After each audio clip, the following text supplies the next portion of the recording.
Пожарникарите од Куманово се дел од секоја обука што ја организира Дирекцијата за заштита и спасување и се стручно оспособени да одговорат на секој предизвик на најдобар можен начин, рече командирот Дејан Илиевски за своите вработени на денешната седница на Советот на општината.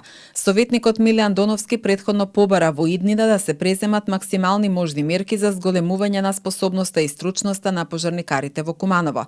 Инаку според годишниот извештај на територијалната противпожарна единица Куманово, минатата година е имало 179 интервенции помалку во споредба со годината претходно. Во извештајот таксативно ги имате наброено сите ваши активности во претходната 2022 година.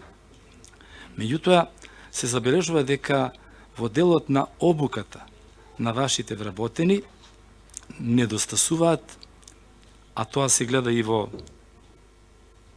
планот или програмата за работа во 2023 година, недостасуваат пошироки и позначени активности за зголемување на способноста на вашите вработени да делуваат и во вакви ситуации како што животот не доведе да мораме да ги решаваме.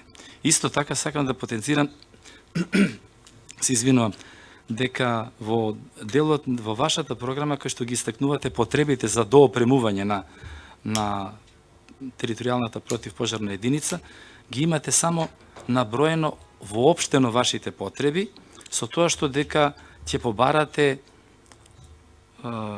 доопремување на единицата со средства кои што ќе бидат доделени од надлежните државни органи и од локалната самоуправа, не наведувајќи конкретно што е тоа што е оптимална потреба и нужна потреба за да можете квалитетно да ги решавате предпоставените проблеми кои што можат да се случат. Морам да потенцирам дека обука како обука на професионални пожарникари врши Дирекција за заштита и спасување.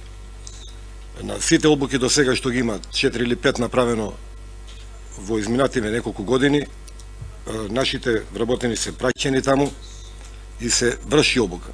Меѓутоа, колку и со каков капацитет ќе биде таа обука, не зависи од нас, туку од Дирекција за заштита и спасување.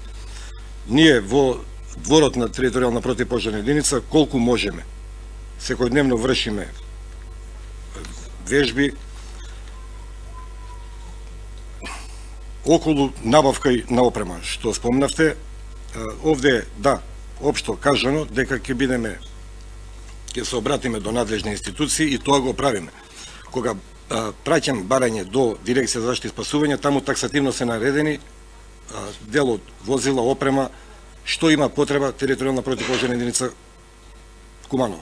Сум задоволен до тоа дека се гледа големо намалување во обемот на работата во 2022 во споредба со претходната, и тоа за дури 179 интервенции.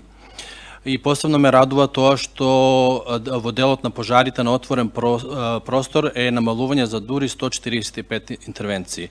Се надевам дека ваквиот тренд ќе продолжи понатаму и дека нема да имаме опожарувања во Куманово и во околината, како што беше минатите години. Не знам на што се должи тоа, дали народот почнал малку да се освестува, дали внимава на тоа, но во секој случај е тоа позитивен тренд.